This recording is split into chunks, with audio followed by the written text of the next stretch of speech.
వర్తమానం వార్తలకు స్వాగతం. నేను మీ ఉదయ్ కుమార్. ఈరోజు వార్తల్లోని ముఖ్యాంశాలు. ఇరాన్ డ్రోన్ దాడితో దుబాయ్ విమానాశ్రయం వద్ద భారీ అగ్ని ప్రమాదం, విమానాల నిలిపివేత.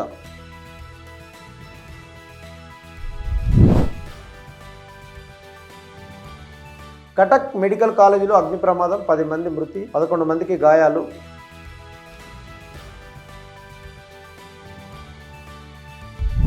దుబాయ్ అంతర్జాతీయ విమానాశ్రయం సమీపంలో ఓ ఇరానియన్ డ్రోన్ ఇంధన ట్యాంకును ఢీకొట్టడంతో భారీ అగ్ని ప్రమాదం సంభవించింది. దీంతో రెస్క్యూ టీం వేగంగా స్పందించి విమానాలను తాత్కాలికంగా నిలిపివేశాయి. దుబాయ్ సివిల్ డిఫెన్స్ సిబ్బందిని మంటలను అదుపు చేయడానికి వెంటనే మోహరించామని, సమీపంలో భద్రతా చర్యలు ప్రారంభించినందుకున్న ఎవరికీ గాయాలు కాలేదని అధికారులు తెలిపారు. ఈ మేరకు దుబాయ్ అంతర్జాతీయ విమానాశ్రయం సమీపంలో జరిగిన డ్రోన్ సంఘటన ఇంధన ట్యాంకులలో ఒకదానిపై ప్రభావం చూపిందని దుబాయ్ మీడియా ఆఫీస్ ఎక్స్లో రాసింది. దుబాయ్ సివిల్ డిఫెన్స్ బృందాలు వెంటనే స్పందించి మంటలను ఆర్పడానికి కృషి చేస్తున్నాయని తెలిపింది. తర్వాత కార్యాలయం మంటలను అదుపులోకి తెచ్చిందని ధృవీకరించింది. దుబాయ్ అంతర్జాతీయ విమానాశ్రయం సమీపంలో ఉన్న ఇంధన ట్యాంకులలో ఒకదానిపై ప్రభావం చూపడం వల్ల ఏర్పడిన మంటలను దుబాయ్ సివిల్ డిఫెన్స్ బృందాలు విజయవంతంగా అదుపు చేశాయి. ఎవరికి గాయాలు కాలేదని పేర్కొన్నారు.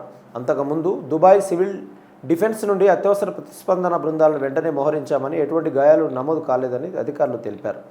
స్థానికులు, కార్మికులు విమానాశ్రయ కార్యకలాపాలను సజావుగా సాగేందుకు అన్ని భద్రతా చర్యలు తీసుకున్నామని వారు తెలిపారు. విమానాశ్రయం సమీపంలో డ్రోన్ సంబంధిత దాడి జరగడం ఇదే మొదటిసారి కాదని అధికారులు గుర్తించారు.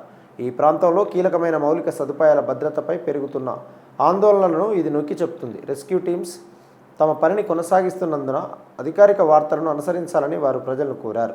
డ్రోన్ సంఘటన తర్వాత దుబాయ్ భద్రతా చర్యగా దుబాయ్ అంతర్జాతీయ విమానాశ్రయంలో అన్ని విమానాలను తాత్కాలికంగా నిలిపివేసినట్లు దుబాయ్ సివిల్ ఏవియేషన్ అథారిటీ తెలిపింది. ప్రయాణికులు, సిబ్బంది భద్రతను నిర్ధారించడానికి ముందు జాగ్రత్త చర్యగా దుబాయ్ అంతర్జాతీయ విమానాశ్రయంలో విమానాలను తాత్కాలికంగా నిలిపివేసినట్లు దుబాయ్ సివిల్ ఏవియేషన్ అథారిటీ ప్రకటించింది. ప్రయాణికులు తమ విమానాలకు సంబంధించిన తాజా అప్డేట్స్ కోసం వారి సంబంధిత విమానయాన సంస్థలను సంప్రదించాలని సూచించారు. మరింత సమాచారం అందుబాటులోకి వచ్చిన వెంటనే అధికారిక మార్గాల ద్వారా ప్రకటిస్తామని దుబాయ్ మీడియా ఆఫీస్ ఎక్స్లో రాసింది. దుబాయ్ విమానాశ్రయం దుబాయ్ అంతర్జాతీయ విమానాశ్రయం నుండి ఆల్ మక్తుమ్ అంతర్జాతీయ విమానాశ్రయానికి కొన్ని విమానాలను మళ్లిస్తున్నట్లు కూడా ప్రకటించింది. దుబాయ్ విమానాశ్రయంపై ఇరాన్ దాడుల తర్వాత దుబాయ్ పోలీసులు విమానాశ్రయ సొరంగంను మూసివేశారు. మధ్యప్రాచ్య వివాదం ప్రారంభమైనప్పటి నుండి ఇరాన్ యునైటెడ్ అరబ్ ఎమిరేట్స్పై 1800కి పైగా క్షిపణులు, డ్రోన్లను ప్రయోగించింది. కాగా ఈ సంఘటనతో ఇరాన్కు యుఏఈ లక్ష్యంగా మారిందని అధికారులు తెలిపారు. గల్ఫ్ ఆర్థిక కేంద్రంలో ప్రయాణానికి అంతరాయం కలిగించింది. అయితే వైమానిక రక్షణ వ్యవస్థలు చాలా క్షిపణులను అడ్డుకున్నాయి.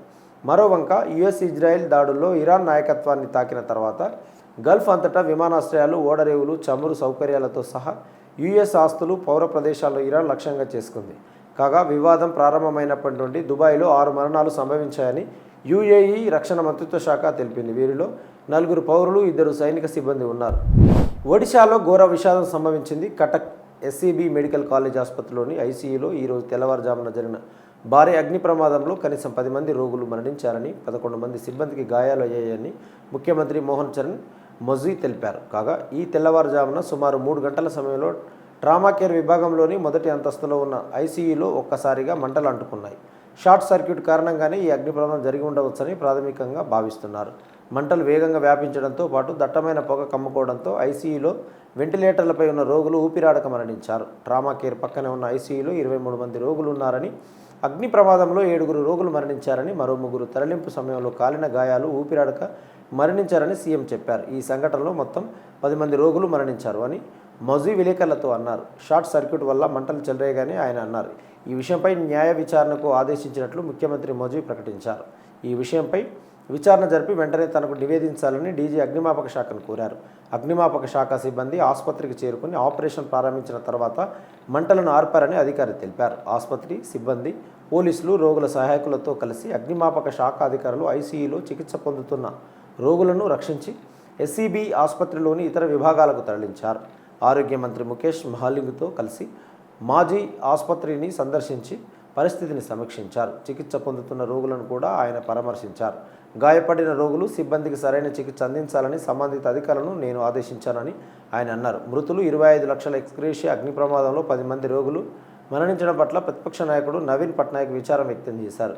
గాయపడిన వారు త్వరగా కోలుకోవాలని ఆయన ఆకాంక్షించారు.